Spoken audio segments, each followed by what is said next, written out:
Hello મિત્રો, સ્વાગત છે તમારું કાયદાની સફાઈ યુટ્યુબ ચેનલમાં। મિત્રો, તમે જાણો છો કે એલએલબી એડમિશન લઈને જીકાસ પોર્ટલ પર સેકન્ડ રાઉન્ડ પર શરૂ થઈ ગયો છે, પરંતુ મોટે ભાગે સેકન્ડ રાઉન્ડમાં પણ બધી સેલ્ફ ફાઇનાન્સ કોલેજ જ દેખાડે છે। પરંતુ જેને સેલ્ફ ફાઇનાન્સમાં એડમિશન નથી લેવું અને ગવર્મેન્ટ કોલેજમાં જ એડમિશન લેવું છે, તેમના માટે એ થોડી મહત્ત્વની કહેવાય એવી માહિતી મળી છે અને તમારે આ સત્ય હકીકત છે એ જાણવું જરૂરી છે, કેમ કે ગવર્મેન્ટ કોલેજીસમાં એડમિશન શરૂ થશે કે નહીં, અને થશે તો કેટલી સીટ હશે, અને કઈ કઈ કોલેજને પ્રશ્નો મૂંઝવી રહ્યા છે કે આ કોલેજીસ કેટલી છે કે જેમાં એડમિશન પ્રક્રિયા હજુ શરૂ થઈ નથી, એની વિગતે માહિતી આ વિડીયોમાં તમને મળી રહેશે। તો આવો આપણે જોઈએ। હલો હેલો, હા જી મેડમ, તમે વીએનએસજી ની વીટી ચોકસી સાર્વજનિક લો કોલેજ સુરતથી વાત કરો છો? હાજી હા મેડમ, આ એલએલબી એડમિશન માટેનો આજે લાસ્ટ ડે હતો, તો પછી આપણું વીટી ચોકસી કોલેજમાં લો એડમિશન એલએલબી માટે એડમિશન થશે ચાલુ કે મેડમ શું હતું? સરકારને પૂછો ભાઈ, કોલેજ પાસે કોઈ ઓથોરિટી નથી એનો જવાબ આપવા માટે અત્યારે। એવું છે મેડમ? હમ એટલે મેડમ ઓકે શું પ્રોબ્લેમ ચાલે છે? એટલે ક્યાં સુધીમાં થઈ શકે કે અમારે સેલ્ફ ફાઇનાન્સમાં લેવું કે નહીં એમને ના ના, તમારી મરજી ભાઈ। જીકાસ પોર્ટલ જોવો, અત્યારના અમારી કોલેજનું નામ નથી એના પર। હા, આગળ તમારી મરજી। ના મેડમ, એટલે કોઈ ચાલુ થશે કે નહીં એના માટે મેડમ? મારા હાથમાં કઈ હોય તો હું જવાબ આપું ને તમને। અત્યારના સરકાર અમારું નામ નથી મૂક્યું જીકાસ પોર્ટલ પર, એટલી મને ખબર છે।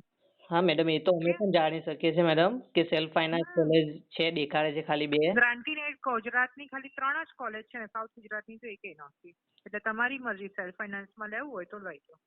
એવું છે મેમ? એટલે ક્યાં સુધીમાં ખબર પડે આપણને કે ગ્રાન્ટેડ કોલેજમાં ચાલુ થશે કે નહીં મેડમ? મારા હાથમાં કશું જ નથી, મેં નથી અટકાવ્યું પ્રવેશ પ્રક્રિયા।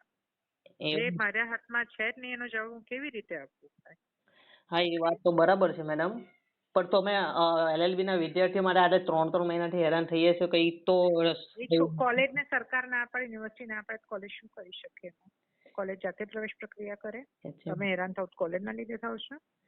ના મેડમ, એવું નથી, પણ કઈક આમાં શું એમ થશે? એલએલબી ના વિદ્યાર્થીઓ હવે કઈ એડમિશન લઈ જ તો નહીં? અહીંયા ના રિપ્રેઝન્ટ કરો, જીકાસ ના પોર્ટલ પર બંધ થયું છે એટલે બીજી જગ્યાએ રિપ્રેઝન્ટ કરો, મારી આગળ ન કરો। જેને બંધ કર્યું હોય ત્યાં રિપ્રેઝન્ટ કરો કે એલએલબી ના વિદ્યાર્થીઓ ક્યાં જશે મધ્યમ વર્ગના? બરાબર ને? બધા તો સેલ્ફ ફાઇનાન્સમાં ન જઈ શકે ને દીકરા, એટલે બીજી જગ્યાએ રિપ્રેઝન્ટ એ કરો। પ્રોબ્લેમ છે, બધા એફર્ટ ને 5 ડિવિઝન નું એક થઈ જવાનું છે એટલે પ્રવેશ પ્રક્રિયા ચાલુ બી થશે તો કોને હું પ્રવેશ આપીશ મને નથી ખબર। અચ્છા, એટલે તારા કરતા વધારે મને વધારે ચિંતા તમે બધા ક્યાં જશો, એટલે મારી આગળ ન રિપ્રેઝન્ટ કરો। મેડમ, હા મેડમ, સાચી વાત છે, તમે તો ખાલી મેડમ નોકરી કરો છો તમારી। હા મેડમ, તો સીટ કેટલી હશે કદાચ ચાલુ પણ થાય તો? 60 ને એમાં બી રિઝર્વેશન, એટલે દરેક કેટેગરીની કેટલી સીટ હશે મને નથી ખબર, જોઈ લેજે। એવું જ? બરાબર? એવું જ? એટલે અઘરું છે થોડું આ ફેરી। અઘરું નહીં, પોસિબલ જ નથી લાગતું મને। એવું ઓકે, જ? ચાલો, હા, એટલે જ્યાં કરવું હોય ને ત્યાં બધા જઈને કરો રિપ્રેઝન્ટ। એવું? Okay ma'am, thank you.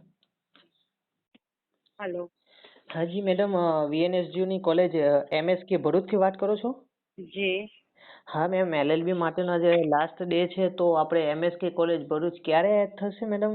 જીકાસ portal પર ક્યારે એડમિશન ચાલુ થશે એમ મેડમ? એ તો હાઈકોર્ટ નો ઓર્ડર થશે ત્યારે થશે ને ભાઈ। એવું છે મેડમ? હા, ના એટલે મેડમ આજે લાસ્ટ ડે હતી તો આજે એડ નહીં થાય મેડમ? ના આજે નહીં થાય, કારણ કે હાઈકોર્ટ નો ઓર્ડર હજુ થયો નથી હા, અને ડેટ 23/9 આપેલી છે। હાઈકોર્ટ થી? એટલે હા, એટલે એ કઈ એડમિશન ની ડેટ નથી આપી, એ લોકોએ તો અમારી હાઈકોર્ટમાં મેટર ચાલે છે ને એટલે એની તારીખ આપી છે। હા તો મેડમ, અત્યારે તો એટલે મેડમ અમારે શું એમ સેલ્ફ ફાઇનાન્સ માં લઈ લેવું કે પછી એમએસકે ને પરમિશન મળશે એવું કઈ તમે ખબર હોય? હવે તો હું કેવી રીતે કહું દીકરા, કારણ કે મને પોતાને નથી ખબર। એવું છે મેડમ? મને કઈ ખબર હતી તો હું કહેતી તમને લોકો, પણ મને પોતાને નથી ખબર, કારણ કે અમારી બધી જ ગ્રાન્ટી નીડ અટકેલી છે ને, એવું તો નથી કે ખાલી એમએસકે અટકી, એટલે મેડમ બધી જ ગ્રાન્ટી નીડ બાકી છે। એટલે ક્યાં સુધીમાં મેડમ ચુકાદો આવી શકે એમ એવું કઈ? હવે એવું તો કેવી રીતે કહેવાય, ના મેડમ, 10 દિવસ પહેલા એવું કીધેલું કે આવી જશે, પણ હજુ કઈ આવ્યો નથી, એટલે અમે બી વેઇટ એન્ડ વોચ જેવું છે અમારી પરિસ્થિતિ છે। આપને શું લાગે છે એમ એમએસકે વિશે? તમે કોલેજમાં છો એટલે કે મળી જ શકે એમ એપ્રુવલ તો આપણી કોલેજ ભરૂચ એડમિશન શરૂ થાય મેડમ? હવે તે હું તમને પોતે જ કહું છું ને કે મને પોતાને બી નથી ખબર. હાઈકોર્ટનું શું ડિસિઝન આવે તે આપણને કેવી રીતે ખ્યાલ આવે? એવું છે એટલે કાલે હિયરિંગ હમ. થાય પછી જ આપણને ખબર પડે એમ.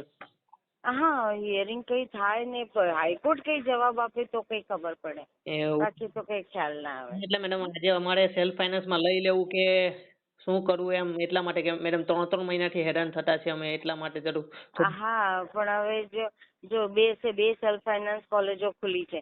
અમારી 5 ગ્રાન્ટીનેટ કોલેજોને હજુ પરમિશન નથી. એ જ ને બે જે સેલ્ફ ફાઇનાન્સ જે છે એ લોકોને પરમિશન આપેલી છે. મેડમ પણ આપણે અમે ભરૂચ જિલ્લાના છે. ભરૂચમાં તો મેડમ આપણે એક જ કોલેજ છે તો પછી એનું મળશે કે નહીં એમ તો અમારે શું કરવું એમ એટલા માટે સમજાવતું નથી. અને મને પોતાને નથી ખબર ભાઈ, નહીં તો હું તને કહી દેતે ને. એવું છે. મને પોતાને નથી ખબર.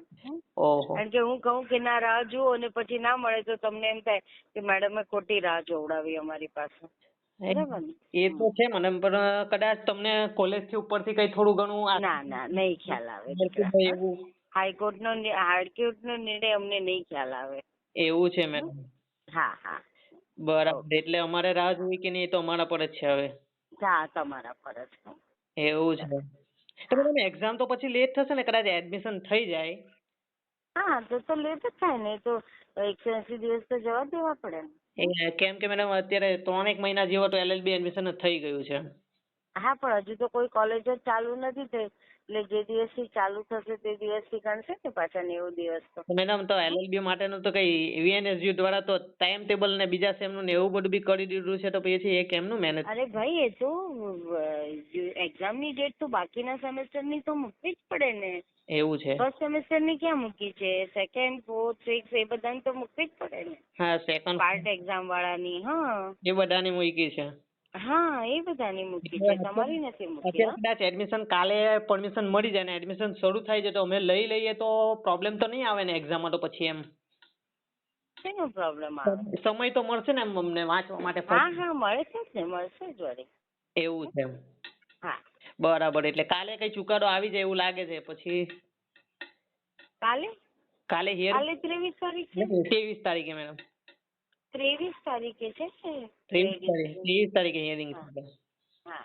એમાં BCI પરમિશન આપે તો? હા.